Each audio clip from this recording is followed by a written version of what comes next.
Un nākamais vieglais uzdevums par taisnes vienādojumu.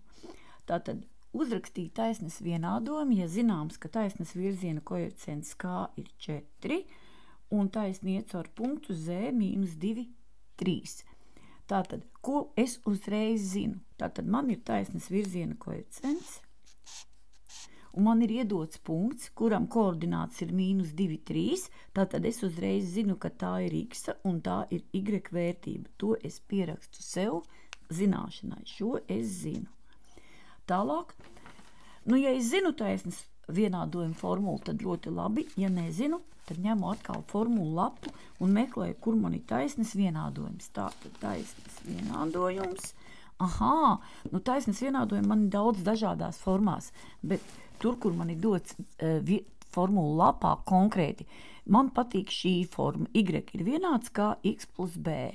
Tātad, paskatos, kas tas kā man ir. Taisnes virziena koeficients. Tas nekas, ka te man ir dota kaut kāda citi uzraksti, kā taisnes vienādojumu to virzienu koeficientu aprakst. Man jau taisnes vienādojums ir iedots. Tātad, kur man ir kā.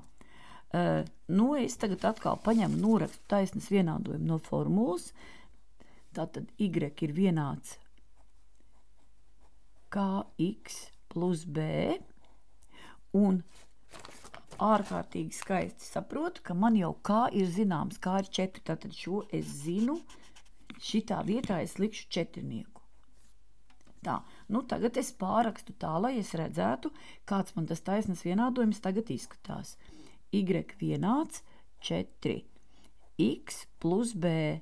Tātad savu četrnieku, kas man ir virziena koeficients, es esmu ielikusi. Tagad man atliek tikt galā ar to, ka man šeit vajag b burtu.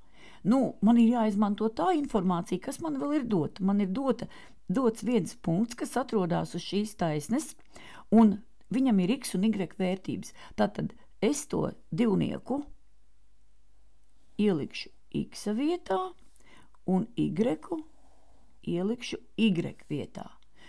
Tātad es atkal rakstu. Y vietā es lieku trīnieku, tātad trīnieks. Tālāk ir 4 reiz, un k vietā man ir x vietā man ir mīnus 2. Tātad atkal lieku iekavās, jo divas darbības zīmes nevar stāvēt blakus, un plus b es nezinu. Tātad 3 ir vienāds.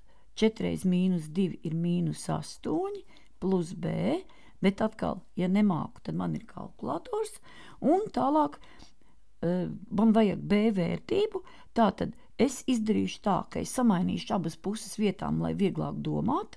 Tātad mīnus 8 plus b ir vienāds ar 3, un ja puses maina pilnībā vietā, tad man nav nekas vairs jāņem un kaut kādas zīmes jāmaina. Un tagad šo astotnieku man, protams, vajag projām no šejienes uz otru puse pretējo darbību, bet patiesībā man iznāk tā, it kā es abām pusēm pieskaitītu astotnieku. Tātad b ir vienāds 3 plus 8, un b ir vienāds ar 11. Tagad es esmu noskaidrojis to b, kas te man vēl nebija, un atliek uzrakstīt pašu taisnes vienādojumu. Tātad taisnes vienādojums